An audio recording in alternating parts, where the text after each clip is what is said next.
السلام عليكم ورحمة الله وبركاته.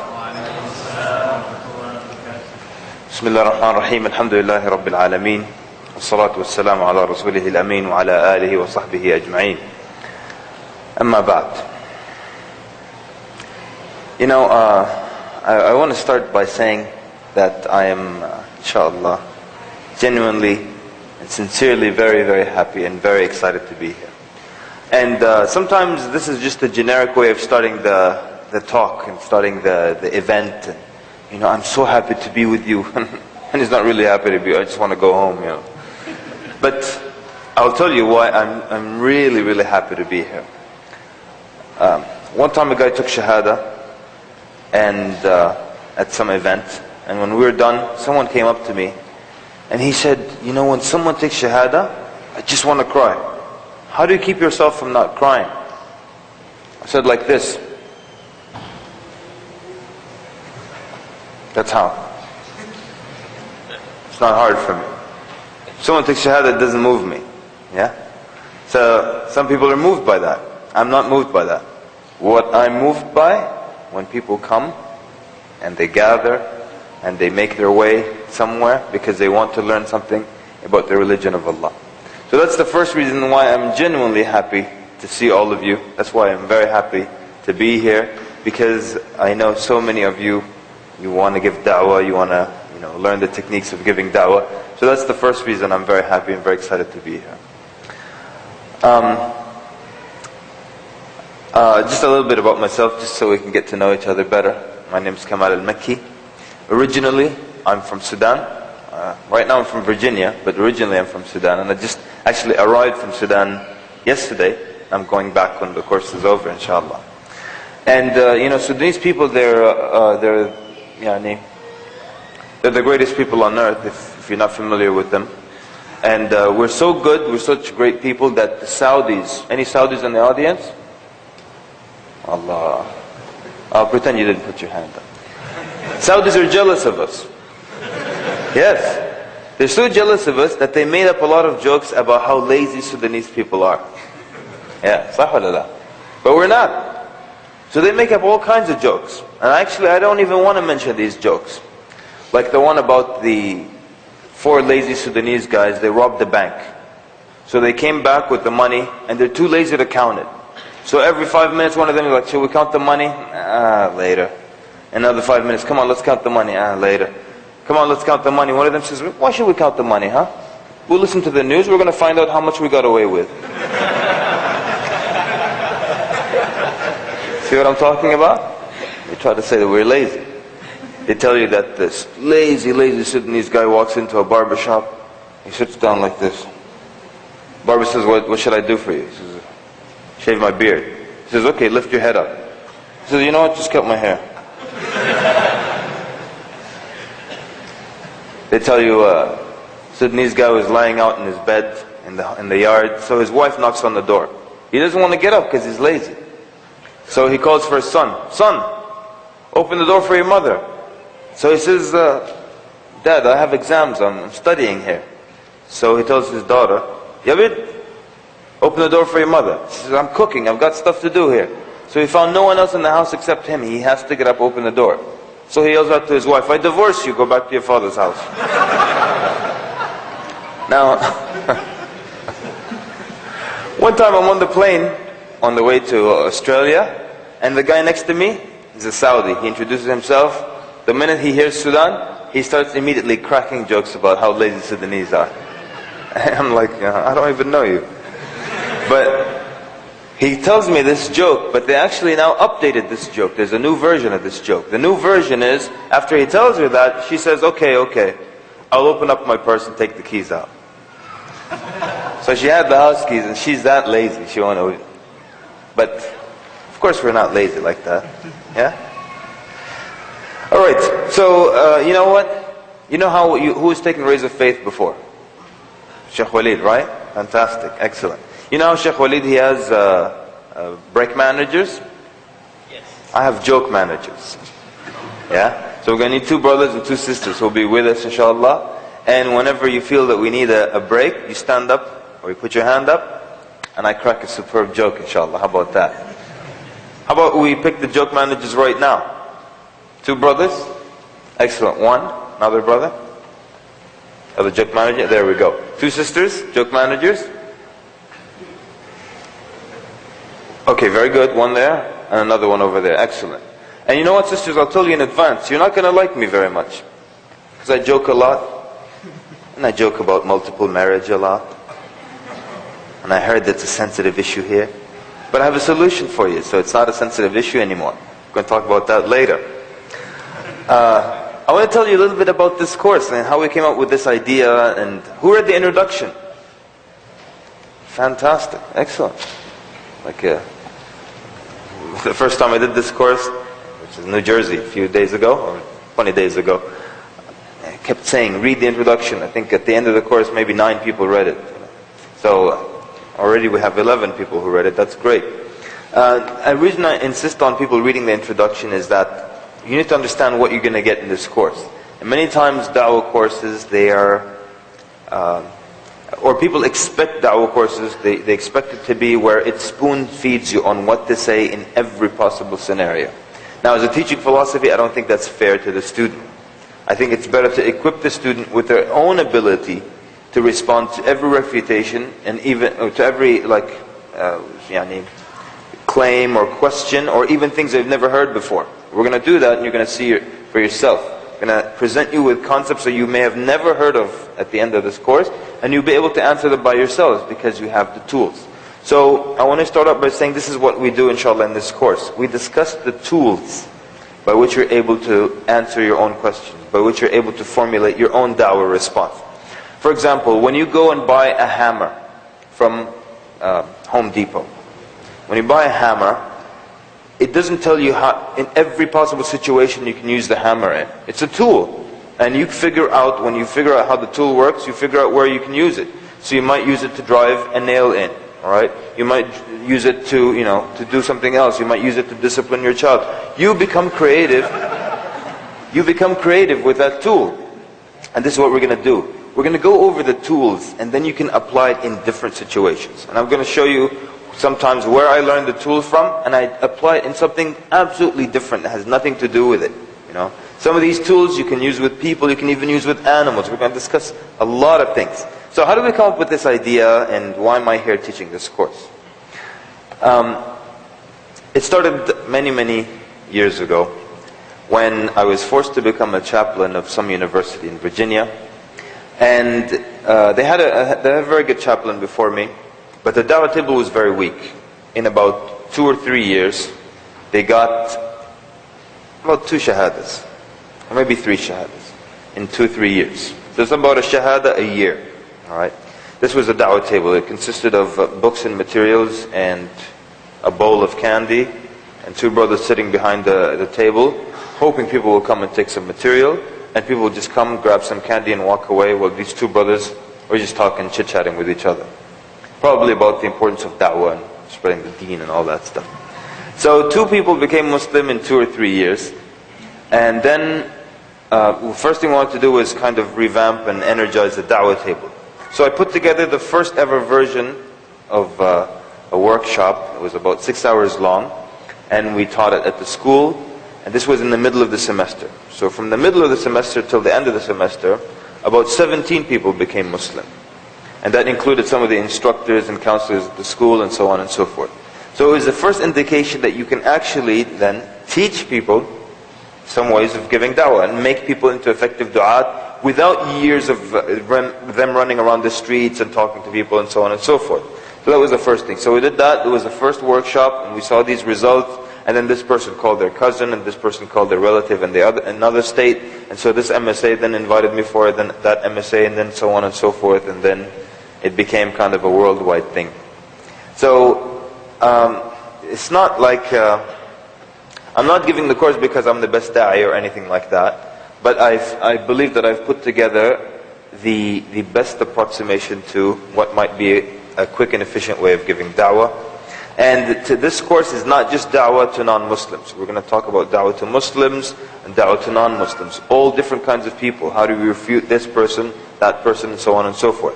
But the most important thing is that we're gonna discuss some of the tools, and then you can take the tool and you can apply it in any situation that you find yourself in. And so tonight we're actually going to cover just one part of the notes. We're going to cover basically techniques of answering questions. Yeah. And perhaps then I thought we'll go over the contents of the course together so you understand what we're going to do. So it's broken up into sections. If you open the table of contents, section 1, we're going to talk about da'wah itself. And we're not going to do that tonight, obviously. And we're going to define what da'wah is. And da'wah, by the way, is, if you want to transliterate it into English, it's kind of what you see there. D-A, if you want to put the apostrophe for the ayn, W-A-H. The H is important. Because if you write da'wah as D-A-W-A, there's a problem there. That's actually now a lie in Arabic, or an allegation, a da'wah here as a lie. So, like from yadda'i, yeah? So they allege or they lie even. So there's one da'iyah, and every time I see his vehicle I feel so bad because his car, his license plate is da'wah car, D-A-W-A car. And his van is da'wah van. And every time I see it, it's like, the lying mobile, you know. To the lying mobile. You know? Excellent. So, we talk about the ruling on giving da'wah. And we're going to actually support the argument that says da'wah is an obligation upon everybody. Because there's another argument that says da'wah is only an obligation upon certain people. If they do it, then you don't have to do it.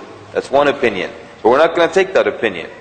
We're going to see that the evidence, inshallah, is much stronger on the other side. That da'wah is obligatory upon everybody. Then what is da'wah that's viable, that will remain? What makes it sustainable? What makes it stay and continue? Not just some excitement, then it dies down, and so on and so forth. Then in section 2 we talk about the da'iyah, which is you, the person giving da'wah.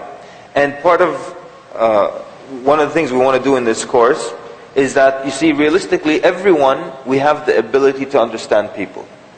All of us have the ability to understand people. All of us have the ability to read expressions, to understand body language. But this is the issue, brothers and sisters. Most of us, we don't put enough effort into that field. So what we're going to try to do during these 4 days is you just want to bring it up one notch. That you pay a little bit more attention to people, to understanding people. Because we all have the ability. All we have to do is just bring up our level of awareness a little higher. Okay? Like, for example, if you ever watch let's say something on TV in another language, you understand what's going on, right? You understand when they're fighting. You understand when they're worried. You understand when they're scared. And you don't understand the language, but you know it. Because because you don't understand the language, you pay close attention to expressions, to voice inflection, and you understand what's going on. So we also have the ability to understand each other, but most of the time we don't put enough effort into it. And so all I'm going to tell you is you just need to kick it up one notch, just bring it up one notch, and you'll be able to understand people. You'll understand why they're asking certain questions. You'll be able to understand why they behave in a certain way. And then we'll have certain things. Certain things will bring up a red flag. For example, a brother says something strange, or a brother does something, the same strange thing every other day, or he keeps saying the same strange thing to every other person that he sees. There's something behind that. Yeah. So we just want to bring it up, like I said, one notch, try to understand people a little better. And that's going to happen, inshallah, by the end of this course. So part of being able to understand others is firstly understanding yourself. And that's why we talk about extroverts, introverts. We talk about something later on called a categorization of personality types. And I learned this I took this course in negotiating. Anyone here take a negotiating course? Fantastic. Excellent. Very good. So the instructor said the closest thing I can give you to a magic wand would be the 3 personality types. Now we're just going to go over it for what it's worth. And actually there's not a single question in the exam about the 3 personality types. But the reason it's there is that you can use it for da'wah. And we're going to discuss how you can use it for da'wah. You know what? Everything is da'wah if you're in da'wah mode. Everything is da'wah if you're in da'wah mode. You can see anything, and because you're in da'wah mode, you see a da'wah advantage in it. Just the other day I read an article about some research that was done by a doctor in Austria, if I remember correctly. It was about picking your nose. Yeah? It's about, it's true research. This doctor in Austria, he says that it's actually very good for your health to pick your nose and eat it. And he says that it's when it's dry, yeah, eat it, he says. It's actually very good because I love disgusting things. You'll also discover that as we move along. So he says that when you eat this material, it has in it all kinds of bacteria that has been captured by your nostrils and so on. And when it goes into your stomach, it builds up your immunity. He says it's a shame that children have this good habit and we teach them not to do it. Yeah. I remember one time when we were young, my brother, we were at a bakery. And he said there was a girl, you know how these little kids, their nose is just running all the way down like that? They have that little Hitler mustache, but it's all just snot. He said this girl just grabbed a piece of bread, she just went like that. And they ate it. Fantastic. So this guy's arguing that it's good, it's good for you. Eat it. If it's dry, eat it. Why not? Now, what does it have to do with da'wah? Everything. If you're in da'wah mode, everything has to do with da'wah. You know what this tells you? It tells you that sometimes facts or sometimes falsehood can have some facts. And they can be accurate. But so what? True? So what? Doesn't mean because it's falsehood there's not going to be anything to support it. They're not going to have any argument. Sometimes they have a logical argument. But it doesn't make it okay. For example, one time, and I know this is one of the New Jersey students, he told me that, you teach using poop a lot. He saw Brownie Surprise on the internet and things like that, yeah?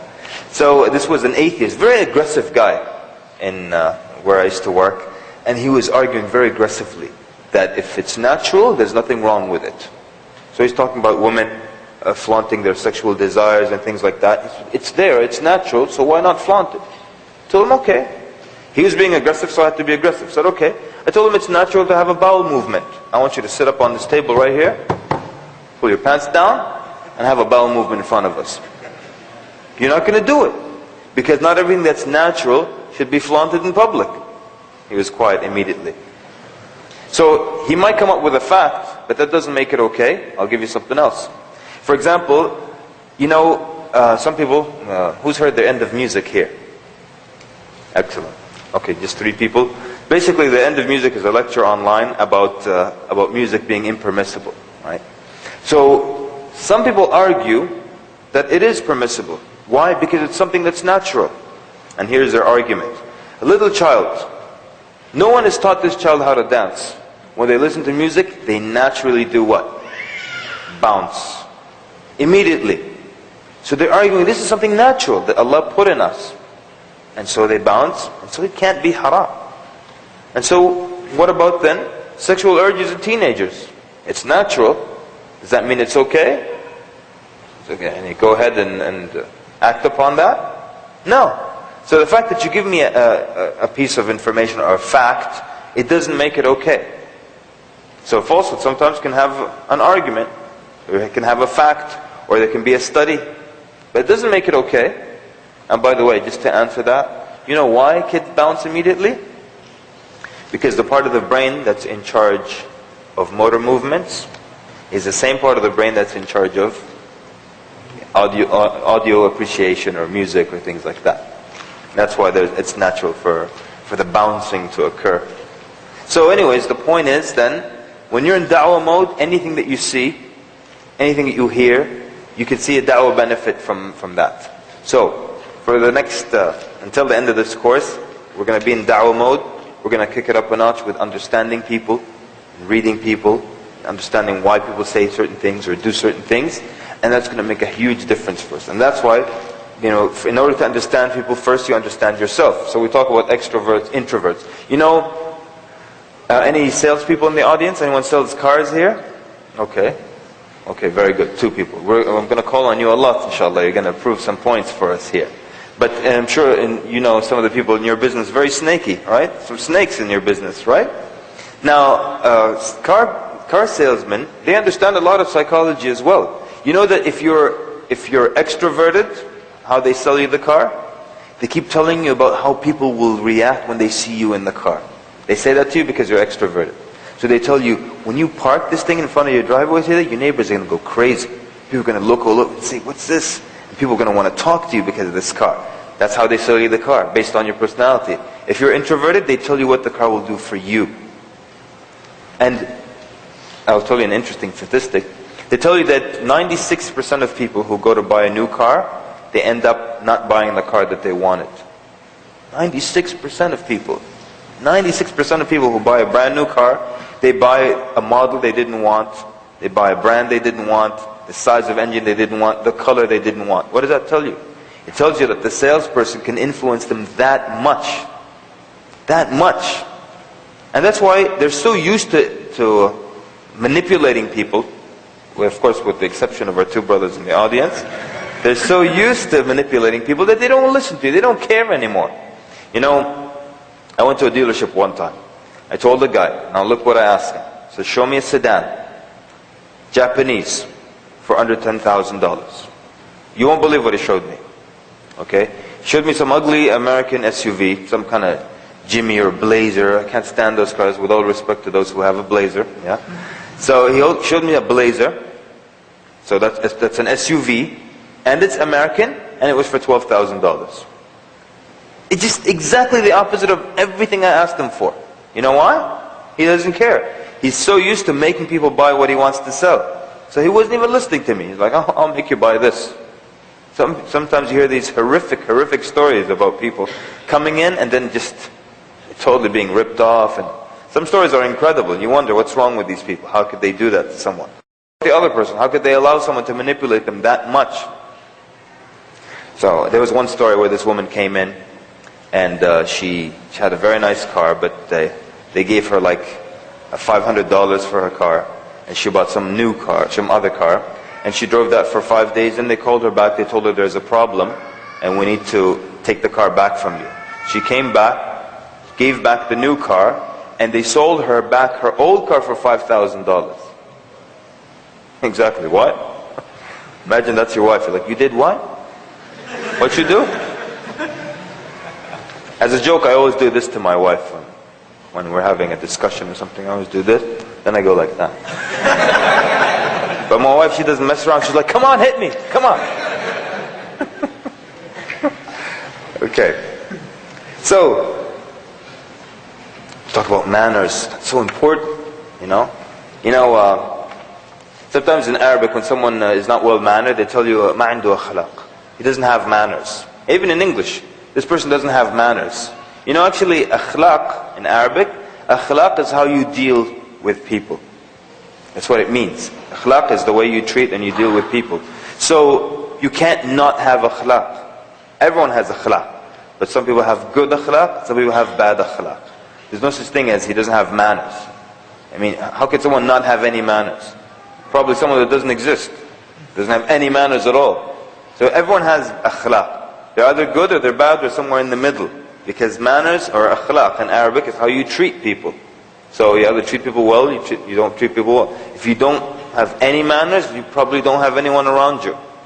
You're probably dead or something, or you live in the desert, something like that.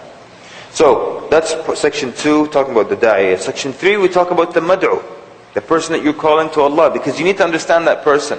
And here it means Muslim or non-Muslim. Muslim or non-Muslim. Because people have different issues, people have different questions. Yeah? I'll tell you this is a very simple one. It's a true story. One time someone came up to me, pulled me aside a little from the crowd, and listen to the wording now. He said, I just want to check. Is weed halal? And he's doing this to me. What do you think? What do you think is going on there? It's quite clear, right? First of all, look at the language. I just want to check. And just in case this is not right. Yeah? Is weed halal? And usually Muslims don't say, is this halal? They say, is this haram? But he's saying, is this halal? He wants it to be. And he's nodding. Yeah? Is weed halal? And then a dead giveaway when I said, of course it's haram. He went like this. He's probably thinking, last night, haram? So that's just a very simple example, but sometimes it gets a little bit more complicated. You need to understand the person. What are they really trying to tell you? We're going to look at a lot of examples, inshallah. that for me? Thank you. No, I want the candy. The candle. Ibnak? MashaAllah. Sheikh's son fool around and stuff, and everyone's just nice to the Sheikh's son. Deep down, everybody's like... Okay. Section 4, we talk about, with actually calling people. And calling people back to Allah subhanahu wa ta'ala. The techniques, the methods. We're going to discuss a lot of things. And I personally like it, if I read a book, if I take a course, I like something new, something different there. And so there's going to be some new stuff, some discussions maybe you haven't heard, like the one there on section 4. We're going to talk about logic versus emotion. Which do people use more? Emotion, right? Psychologists tell you that 90% of your decisions are based on emotion. Yeah? So then, which does Allah use more in the Quran? Logic or emotion? Who says logic? Put your hands up. Excellent. Who says emotion? Put your hands up. Okay. Who says both? Put your hand up. Excellent. Guess what? You're all wrong. Yeah. You'll find out why tomorrow. Not tomorrow. When are we doing the logic? Next week. Yeah. Bear with me. Then we're going to discuss tools and techniques, changing people, changing behavior, why people don't change. Muslim, non-Muslim, everybody. Why people don't change. We're going to look at many reasons why people don't change. Section 5, we're going to talk about religions, we're going to talk about beliefs. We're going to take care of the atheist. We're going to take care of the Trinity. There's no big deal there. But we're going to take care of the atheist. Because a lot of people are scared of the atheist. A lot of people are afraid of the atheist. They're just scared. A lot of Muslims just don't want to deal with the atheist. The atheist is easy to deal with. Don't ever be scared. Inshallah, we're going to examine their minds, why they even became atheists. We're going to talk about a lot of things, and then destroy the atheists, inshallah. And then there's, in section 5, it says at the end there, hamburgers are my lifestyle.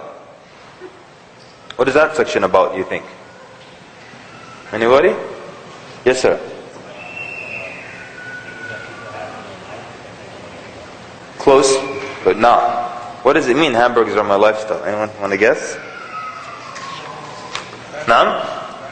No, we're actually going to talk about homosexuality there. Why do I call it hamburgers are my lifestyle? Well, one reason is that when Al-Maghrib headquarters looked at my outline, they said, if you're stopped at airports and people see this, they might think you're spreading hatred against gays and everything. So I said, hamburgers are my lifestyle. Because the truth is, that's what homosexuality is. It's a desire. And a desire is never a lifestyle. True? So I desire, this is true, so I'm not making this up. I desire hamburgers. I desire hamburgers all the time. I'm happy to be in California because you have In-N-Out Burger, which is my favorite. They're the best. So I desire hamburger all the time. You can wake me up at 2 in the morning, give me a hamburger, I'll just eat it. I love hamburgers. But I don't walk around saying it's my lifestyle. You like fried chicken, it's not your lifestyle. It's a desire. Since when is desire your entire lifestyle? It's not. So we're going to look at the truth. What is really, what's behind those people with the loose limbs and the ligaments and stuff? What's their issue? I'm going to talk about that. You know what, my gay story, it goes like this. You know what a gaydar is? Yeah? It's your radar, your ability to detect a gay person. And some people have very strong gaydar. Who has a strong gaydar? Put your hands up. Fantastic. Okay, just one person has strong gaydar around here? So basically, I'm sure the minute you just take one look, he's gay. Immediately, right? Excellent. My younger brother is like that. Just one look, he's gay. Now for me, my gaydar is like broken. I'm giving dawah to this guy in the streets in DC. And I work him up to the shahada, right? So I ask him for the shahada. He says, I can't. My lifestyle won't allow it. I said, what is this guy talking about? He said, look man, I don't know what you mean by that. We already agreed, you agreed on everything, you have the ingredients to become Muslim. Why walk away non-Muslim? I work on him again, ask for the shahada one more time. He says, I can't. My lifestyle won't allow it. I said, listen man, I've been doing this for many, many years. No one's ever said lifestyle to me. You keep saying lifestyle. What is your lifestyle? He said, I'm gay. And only then, when he says I'm gay, do I suddenly realize a lot of things. And here I am talking to you about being perceptive and stuff. Suddenly I realized he's wearing a pink t-shirt. And he's got the gay sleeve going on. You know what the gay sleeve is? The sleeve isn't here, and it's not here either. It's like that. You know what I'm talking about? That weird gay sleeve thing.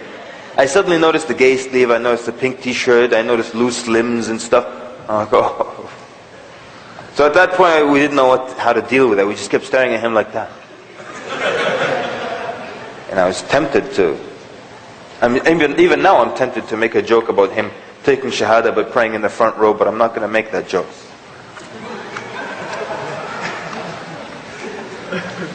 Okay. So the truth is, it's just a desire. It's not a lifestyle, it's not a right. You're going to look at some of the arguments they present. Because everybody wants a piece of you, brothers and sisters. That's the truth. Everybody wants a piece of you. You know one description I like of Shaykh al-Islam ibn Taymiyyah rahimahullah? They said that whenever he spoke about a topic, you felt like he spent his entire life preparing that one topic. Any topic he spoke about, you felt like it's as if that's his thesis, his dissertation was just this one topic. But tomorrow he gives a lecture on another topic, and you feel like he spent his whole life preparing this topic. Then he gives another lecture on another topic, and you feel like his whole life was preparing this topic. Now, we can't all be like that, but we should be well-rounded, because everybody wants a piece of you today. Everybody wants a piece of you. The atheist wants a piece of you. You know, the gay rights activist wants a piece of you. Everybody wants a piece of you. So you have to be able to answer this person, answer that person, and put this person in their place, and put that person in their place. And this is the reality. We live here. This is how it is. Everybody wants a piece of the Muslim. Muslims want a piece of the Muslim. Right? We're even going to talk about other things. We're refuting and what kind of nice, good arguments can you give, you know, when it comes to issues of madahib and all kinds of other fiqh issues. How can you convince people? Different arguments. We're going to do all that, inshallah. Let me know when it's time to break. Yeah? So, that's more or less what's in the table of... Section 6 actually is when we discuss, follow-up techniques when it comes to reverts specifically. Because a lot of work needs to be done when it comes to that. Okay. So now we're going to go over a certain area in the notes, and even if we have to break in the middle of this section, it's not a big deal. It's just the only thing that we're going to do today. Now, but before that, let me just talk to you a little bit about those who have attended the workshop in the past. And I actually have given it in California, probably. I've given it in this masjid. This was in 2007. I gave a 6-hour version or workshop. It was called How to Give or to Get a Shahada in 10 minutes. I was going to say 6. Yeah. So how to give a Shahada in 10 minutes. This was the workshop I was talking to you about in the beginning. This is a lot more than that. It will have some of those techniques incorporated. But this is 4 days. It's not just a 6-hour workshop. Yeah. But what about that 6-hour workshop? For those of you who are not familiar with it, who has attended that before? Excellent. Good. Not too many people. That's good. So the Shahada workshop, basically, I've been teaching it for the last 6 or 7 years. And there are many who have attended it and they've become superb du'at. There's actually a brother in Toronto who heard it online. And he started a da'wah team, and he brought, by an early count, I don't know what the numbers are today, he brought 160 people to Islam. And he retained 95% of them remain upon Islam, which is very, very high. So of his 160, 95% remain upon Islam. I got an email from a brother in Saudi Arabia who's doing da'wah to the non-Muslims there. This was like many years ago, maybe 5 years ago or something. And he heard it online as well, and at that point 53 people had become Muslim from the foreigners working in Saudi Arabia. I got an email from someone in the UK, and he heard there's a 5-hour audio version of it, so it's 5 CDs. He heard the first 2.5 CDs online. This is what his email he sent me. He says, then he paused it to go out and get dinner. He says, on the way I saw a non-Muslim, so I said something from the workshop. So he gave an expected answer that was mentioned in the workshop. I gave him another answer from the workshop. He says the guy took his shahada. So he writes in his email, he says, I only listened to half the workshop and I got a shahada. What happens when I listen to the whole thing? I said, you get a shahada in 10 minutes. That's what happened. Of course now that title, it's not a guarantee, right? It's just a marketing title, interesting title. But a lot of times people get upset and Muslims come angry at me. How dare you? And sometimes even reverts come angry. It took me a year. You talk about 10 minutes. I'm like, yeah, it took you a year. It doesn't have to take everybody a year. We've done it in 10 minutes. You know, I used to talk about this story of passing out pamphlets. I gave a guy a pamphlet. So this is a Million Family March in DC. We're passing out pamphlets all day. I'm walking this way, he's walking the other way. I give him a pamphlet, I keep walking. I turn around, he stopped, he's reading it. What should I do? What do you think? Now? Go back. Why should I go back to him? But what made you say go back to him? Why? Excellent. Because he's reading. Excellent. Because he's reading and he stopped. All day you give someone a pamphlet, just take it, they keep walking. This man stopped. So as a da'iyah, you read these signs. So he stopped, there's something there. I just walked back to him. I still haven't said a word. When I got there, he said, okay, what do I do now? I said, for what? He said, to become Muslim. I said, you know that it's serious and you can't leave. And he said, yes, I know all that. What do I do? He took his shahada right then and there. It wasn't even 10 minutes, it wasn't even 10 seconds. Gave him the pamphlet and he wants to become Muslim. I'm that good, by the way. No, it has nothing to do with me. And it could have been anyone else in this audience. It's just that Allah subhanahu wa ta'ala put you at the right place at the right time. Maybe this person's been searching for months. Maybe he's been reading, maybe he read half the Quran already. Maybe this was just the last straw. That he's been thinking about Islam and suddenly a Muslim gives him a pamphlet and he took it as a sign maybe. You know? So, it's possible. And there have been a lot of people who have taken the course and they've become excellent du'at and they've had great results and so on and so forth. One time a 15-year-old took the workshop. This was, like I said, the 6-hour version. And next day his best friend became Muslim. And he even writes, he says that he's better than a lot of Muslims now, you know. So, it's possible. So, what I'm trying to tell you is that the short version worked so well for so many people, and there's so many success stories, but alhamdulillah. What happens with the full version? Inshallah khair happens. I'm not going to give you minutes or anything like that. Okay, so we're on page 62 of the notes. We're going to discuss, that's all we're going to do tonight, 9, if we can get to the 9, or 6 actually, 6 techniques of answering questions. Okay, why this section specifically? I'll tell you. First of all, that a lot of Muslims think their job as a da'iyah is just to answer questions. You talk a little bit about Islam, any questions, and then the guy starts to ask you all kinds of ridiculous questions, and you just answer. And you just answer. And of course you have to acknowledge all questions as intelligent questions, and then respond. And so, sometimes what happens is, you might be in a bad place here. So for example, the first question. Why does God need us to worship Him? See that question? And it's a common question. Why does God need us to worship Him? Don't start answering this question. Because if you start answering it, no matter how you answer it, you're wrong. True? No matter how you answer. Because Allah says in the Quran, وَمَا خَلَقْتُ الْجِنَّ وَالْإِنسَ, you're wrong. Because Allah is so great and so magnificent that He's deserving of being worshipped, you're wrong. Why? What's wrong with the question? Look at that question. Why does God need us to worship Him? And the truth is, Allah does not need us to worship Him. If you don't fix the question first, no matter how you answer it, you're telling them, this is why Allah needs us to worship Him. So first thing you have to do is, fix the question. Number 2, can God create a 4-sided triangle? And here people get excited. Yes, of course He can. Yes, He can.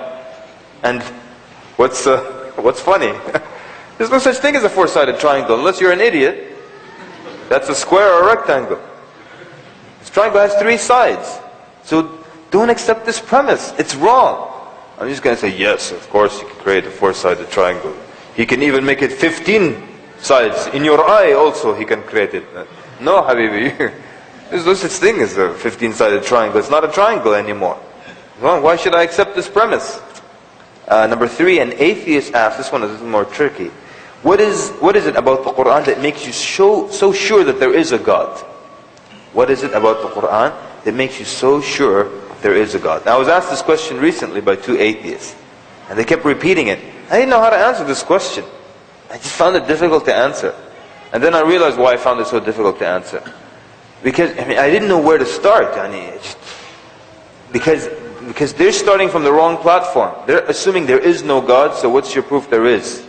But I'm saying there's so much evidence in the Quran. Where do I start? Is it from the science? Or is it from the knowledge of the future? Or is it from the grammar in the Quran? Or is it from all the perfect solutions to problems? Or is it from just the life of Muhammad ﷺ that's proof that he was a genuine prophet of Allah? Where do I start? But he's assuming that he's right, and so what's your proof? Yeah? So it says there in the notes, no matter how well you answer question number 1, you will always be affirming that God needs us to worship Him. You need to fix the question first before you proceed. So the rule is, do not immediately accept the person's premise, or you may be at a disadvantage. I think everyone sees how that applies now. All kinds of ridiculous questions will come at you. You know the one about the rock, right? Can God create a rock that is so big that nothing, no living thing can move it? And immediately your answer is, yes. And then they say, can God move it? And if you say yes, you're in trouble, because that means He cannot create a rock that is so big that no living thing can move it, if He can move it. And if you say no, He can create a rock so big that He can't move, so you're in trouble. So the best answer to it is, I think that's coming up. We'll come back to it. Okay, so the first technique of answering questions, I call it the flip side of the argument. Okay, you give the opposite side and it makes it clear to people. You flip it around and it becomes clear to people why, first of all, why the question is wrong, for example. So you get them to think of the opposite of this argument, and you get them to understand why their question is incorrect to begin with. So, question A, why do Muslims grow their beards? And actually a non-Muslim once asked me this question. He used to work at a company where there were many Muslims. He noticed the Muslims had beards. So he asked me, I want to ask you, why is it that Muslims always grow their beard? And my answer was, I understand why you're asking me that question. Meaning, considering the environment in which we live. I said, but I actually don't grow it. It comes out by itself. True or false? It's not like I wake up and put some manure and go outside in the sun. Check, is it growing? Is it growing? It just comes up by itself. So I told him, because what is natural is when a male matures, he develops facial hair. I told him, if you ask a child now to draw the face of a man and the face of a woman, the child will naturally add facial hair to the face of the man. Because when a man develops, he naturally produces facial hair. So what is natural is for your hair to grow out.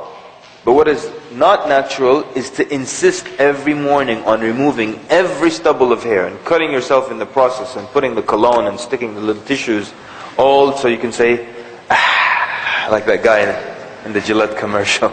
Yeah. So when I said this to him, guess what he said?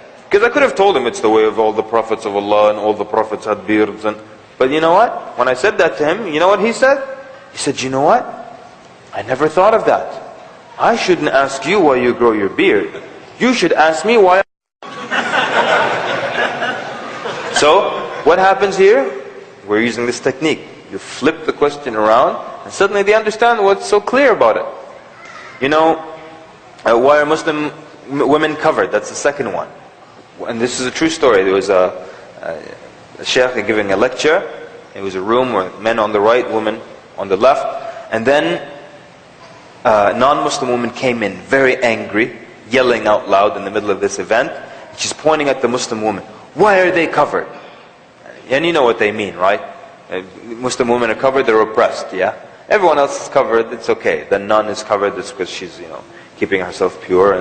But the Muslim woman is covered because she's oppressed. So she came in angrily yelling, why are they covered like that? So the speaker said to her, now he's getting to flip it, yeah? Flip the flip side. He said, well, I see that you're covered also, and you're clothed, but you were born naked, why are you covered? So she said, modesty. He said, well, modesty? More modesty. Khalas. It makes sense. If covering is modesty, that means the more you cover, the more modest you are. You know what? You can flip it around more, but I don't recommend you ever use this, yeah? But the argument is that if you're covered, that means you're oppressed. That means the more uncovered you are, the more liberated you are. So you could, essentially, you could tell a woman, well, I see that you are not fully liberated at the moment. Why don't you liberate yourself some more? You're not going to use that, yeah? But that would be the same thing. Well, you're not fully liberated either. No? When you're totally liberated, then come talk to me. We can discuss. So, the Quran is created and not the word of Allah. And this is what those of you who know the biography of Imam Ahmad and the fitna and all that, the mihna. This was the argument of the people who are like the Mu'tazila. They're saying that, and see, look, when you hear their argument, it sounds like they're trying to respect Allah. But when you flip it around, it becomes a problem. And that's how he defeated them in many debates. He flipped it around on them. So they said that Allah is qadim, and ancient, that He's been there for a long time. And speech is something renewable. So it's not befitting that Allah subhanahu wa ta'ala, being al-qadim, He has a renewable attribute.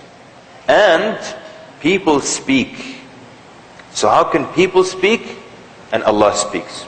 And the ayah says in the Quran, لَيْسَ كَمِثْلِهِ شَيْءٍ. There's nothing like Him. So how can people speak and Allah speaks? So they concluded Allah doesn't speak. So He got them at one point, He flipped it on them.